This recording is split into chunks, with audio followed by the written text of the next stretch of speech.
রাধে রাধে বন্ধুরা, কেমন আছো সবাই? আশা করছি রাধা মাধবের কৃপায় সবাই ভালো আছো।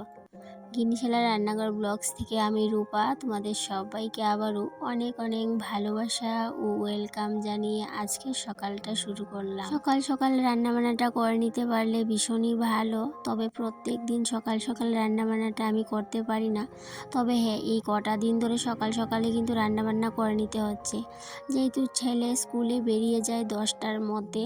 তো তাই জন্য একেবারেই কিন্তু আমি রান্নাবান্নাটা সেরে নিই, ওকে খাইয়ে স্কুলে পাঠিয়ে দিই, তারপর সারাদিনের কাজকর্ম করা হয়। এদিকে শুকনো একটা ভাজি করে নিয়েছি সমস্ত কিছু দিয়ে, আর মাছ ভাজা, আর এদিকে বেগুন পোড়া দিয়েছি, বেগুন ভর্তা করে নেব। আর তার সাথে আছে ডাল, আর আছে মাছের তেল, সেটা আছে ফ্রিজে, তো খাওয়ার সময় সেটাকে গরম করে নেব। আর এদিকে আজকের রান্না বান্না মোটামুটি আমার কম। গ্যাসটা মুছে নিয়ে বেগুন ভর্তাটা করে নেব। আর ছেলের যেহেতু বেগুন ভর্তাটা ভীষণ প্রিয়, আর স্কুলে যাওয়ার সময় ও একদমই ভাত খেতে চায় না, তাই জন্য ও যেটা ভালোবাসে সেটাই করার চেষ্টা করি। যখন থেকে ছেলের স্কুল শুরু হয়েছে, এই যে সকালবেলার টাইমটাতে এত ব্যস্ত থাকি কি বলবো তোমাদের। এই যে এখন দেখছো রান্না বান্না করে নিয়েছি, এখন শুধু ছেলের পিছনেই দৌড়াতে থাকবো। আর কে যতক্ষণ অবধি স্কুলে না পাঠাতে পারছি ততক্ষণ অবধি একদমই শান্তি নেই। তো এদিকে ছেলেকে স্কুলে পাঠিয়ে দিয়েছি, এখন আমার রান্নাঘরের আজকে কাজকর্মগুলো শুরু করে দিলাম। প্রত্যেক দিন যেহেতু ডিপ ক্লিনিং করাটা সম্ভব না, তাই জন্য মাসের মধ্যে 3 থেকে 4 দিন তো ডিপ ক্লিনিং করতেই হয়। তবে হ্যাঁ, প্রত্যেক দিন তো আমি একটু একটু করে রাখি। যতই প্রত্যেক দিন আমি ক্লিনিং করি না কেন, তারপরেও কিন্তু মাসে 2 থেকে 3 দিন কিন্তু আমাকে ডিপ ক্লিনিংটা করতেই হয়, না হলে একদমই কিন্তু ময়লা মুক্ত রাখতে পারি না। ময়লা মুক্ত রাখতে গেলে একটু পরিশ্রম তো করতেই হবে। তো সেই জন্যই কিন্তু মাসে 2 থেকে 3 দিন আমাকে এই যে ডিপ ক্লিনিংটা করতে হয়। তো সেটা আমি প্ল্যান করে রেখেছিলাম গতকালকেই, যে আজকে সকালে রান্নাবান্নাটা শেষ করে ছেলেকে স্কুলে পাঠিয়ে দিয়ে তারপরেই কিন্তু এই কাজবাজগুলো শুরু করে দেবো। প্রথম ইন্ডাকশনটাকে সরিয়ে নিয়েছি, কারণ ইন্ডাকশনটাকেও কিন্তু আজকে পরিষ্কার করব। আর এদিকে র্যাকটাকেও খালি করে নিয়েছি, কারণ এই র্যাকটার মধ্যে এত নোংরা হয়েছে কি বলবো। আর সেটা তোমরা ক্যামেরার মধ্যে দেখে একদমই বুঝতে পারবে না, তেল চিটচিটে এতটা নোংরা হয়েছে কি বলবো। তো সেটাকে একটু ঘষে মেজে আজকে পরিষ্কার করে নিতে হবে।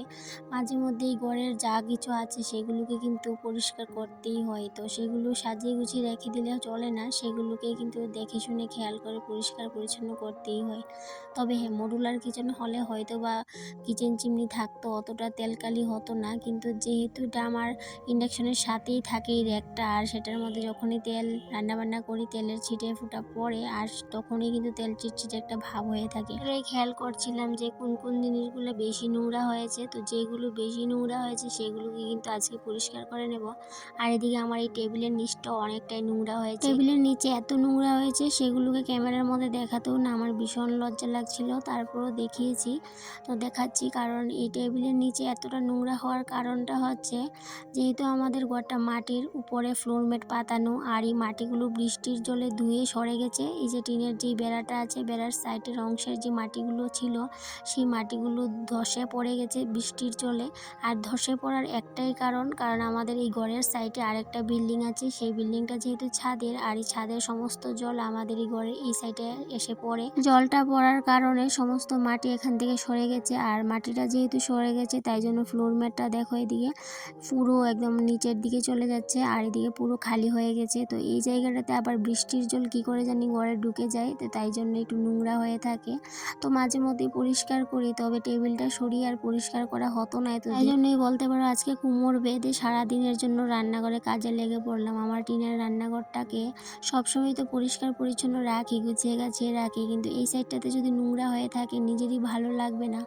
যদি আমি তোমাদের ক্যামেরার মধ্যে এই জায়গাটা না দেখাতাম হয়তো বা তোমরা জানতে না এই জায়গাটা অনেকটা নোংরা হয়েছে, কিন্তু আমার নিজের কাছে এতটাই খারাপ লাগছিল। এতদিন যখন রান্নাঘরে আসতাম তখন কিন্তু শরীরটা একটু অস্বস্তি অস্বস্তি করতো, কেন কি এই জায়গাটা কবে পরিষ্কার করবো সেই ভাবনাটা ভেবে ভেবে। আজকে বিশ্বাস করবেন না, শরীরটা অনেকটাই হালকা হয়ে গেছে, যেহেতু এই জায়গাটা আমি পরিষ্কার করে নিতে পেরেছি ভালো করে।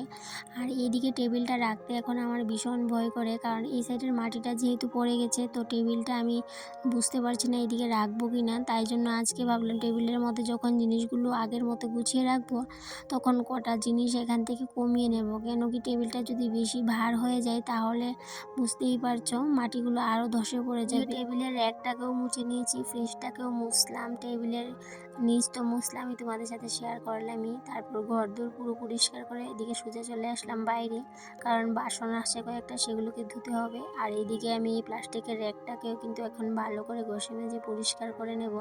তারপর স্নান দান করে খাওয়া দাওয়া করে তারপর রান্নাঘরটা যা কিছু আছে সমস্ত কিছু গুছিয়ে নেব। আর এদিকে কখন যে স্নানটা করব সেটাই ভাবছিলাম, কারণ অনেকটাই দেরি হয়ে গেছিলো। এদিকে আমি সমস্ত কাজ বাজ করতে করতে হাজব্যান্ডও বাড়ি চলে আসলো। তো এদিকে হাজব্যান্ড স্নান টান করে নিজেই ভাতটা খেয়ে নিয়ে, কারণ আমি এদিকে যেহেতু কাজ বাজ করছিলাম আর ছেলে তো বাড়িতে আসেনি, যেহেতু 5টার সময় আসবে, তাই জন্য নিশ্চিন্ত মনে আরও কাজগুলো করছিলাম। তো এদিকে আমি ভাবলাম বিকেলবেলা আর কোনো রেস্ট টেস্ট করবো না, বিকেলের মধ্যেই সমস্ত কিছু গুছিয়ে নিতে হবে। আর এদিকে একটু বৃষ্টি বৃষ্টি ভাব হয়ে আছে, কখন জানি বৃষ্টি চলে আসে তার কোনো ঠিক ঠিকানা নেই। এদিকে আমার ক্লিন যেহেতু হয়ে গেছে, সমস্ত কিছু ধোয়া টোয়া হয়ে গেছে, এখন স্নানটা করে নেবো, করে ভাত খেয়ে তারপরে কিন্তু রান্না করে আসবো। এদিকে দেখো বিকেলবেলা কিন্তু আমি ইন্ডাকশনটাকেও ভালো করে ঘষে মেজে পরিষ্কার করে নিয়েছিলাম। আর এদিকে এখন সমস্ত কিছু জায়গার মধ্যে আবার রেখে দেবো। সমস্ত কিছু গুছিয়ে পরিপাটি করে সংসার করাটা যে কতটা কষ্টকর সেটা কিন্তু আমরা প্রত্যেক গৃহিণীরা বুঝে গেছি। আগে হয়তো অতটাও বুঝতাম না, কিন্তু এখন একদম পুরো মাত্রায় কিন্তু 100% বুঝে গেছি যে কতটা ভয়ঙ্কর ব্যাপার। তবে হ্যাঁ, সংসারের কাজগুলোকে আমি একদমই ভয়ঙ্কর ব্যাপার ভাবি না। আমি কিন্তু সংসারের প্রত্যেকটা কাজকেই ভালোবেসে করি, কারণ যেহেতু সংসারের কাজগুলোকে ভালোবেসেই করতে হয়। ভালোবেসে না করলে সেই কাজগুলো না এতটা বিরক্তিকর লাগবে, সেটা বলার আর কোনো কিছু নেই। তো সেই জন্যই সংসারের প্রত্যেকটা কাজ আমি ভালোবেসেই করি, নিজের মতোই গুছিয়ে গেছিয়ে করার চেষ্টা করি, নিজের মতো করেই করি। যেহেতু আমার একার সংসার, আর নিজেকেই বুদ্ধি খাটিয়ে নিজের মতো করেই করতে হয়। জানো বন্ধুরা, তোমাদের সাথে প্রত্যেক দিনই ব্লগ দেওয়ার চেষ্টা করি, কিন্তু কোনো রকমভাবে আর হয়ে ওঠে না। এদিকে ছেলের শরীরটাও কয়েকদিন ধরে ভীষণ খারাপ। এই যে আজকে ভালো, তো কালকে আবার ওর শরীরটা আবার খারাপ হয়ে যায়। তো এরকমভাবেই চলছে, তাই জন্য আরও মন ঠিক নেই। তো সেই জন্যই বলতে পারো ব্লগ তোমাদের সাথে শেয়ার করছিলাম না এই কটা দিন ধরে। কিন্তু এই যে তোমাদেরকে কথা দিয়েছিলাম গত ব্লগে যে আমি প্রত্যেক দিন ব্লগ শেয়ার করব, কিন্তু সেটাও করতে পারিনি, গতকালকেও ব্লগ দিতে পারিনি। তো আজকের ব্লগটাও যে শ্যুট করছিলাম, মানে এডিট করছিলাম, কতটা কষ্ট হয়েছে কি বলবো তোমাদের। তো যাই হোক, এই যে এখন থেকে প্রত্যেক দিনই দেবো আশা করি, যেমনই পারি সেমনই কিন্তু তোমাদের সাথে শেয়ার করব। ছোট হলে ছোট ব্লগই তোমাদের সাথে শেয়ার করব। গুছানো গাছানো সংসার আমাদের প্রত্যেক মেয়েদেরই ভীষণ পছন্দ, তবে এই গুছানো গাছানো সংসারের পেছনে যে কতটা কষ্ট লুকিয়ে থাকে সেটা একমাত্র আমরা গৃহিণীরাই বুঝতে পারি। যাই হোক, এদিকে কথা বলতে বলতে মোটামুটি আমার রান্নাঘরের সমস্ত কাজবাজই শেষ, মানে গুছানো শেষ। এখন তোমাদের সাথে গুছানোর পর কেমন হলো সেটা একটু শেয়ার করে নেব। তোমরা হয়তো বা অনেকেই জানো আমি আমার টিনের কিচেনটাকে ভাঙাচোরা মডুলার কিচেন বলে থাকি। তো সেটা কেন বলি তো নিশ্চয়ই দেখে বুঝতে পারছো, যেহেতু রান্নাঘরটা আমার টিনের আর জংকার পড়া রান্নাঘর, সেটাকে একটু গুছিয়ে গাছিয়ে পরিপাটি করে রাখার চেষ্টা করি নিজের মতো করে। এদিকে গুছানোর পর তো বললাম তোমাদের সাথে শেয়ার করব।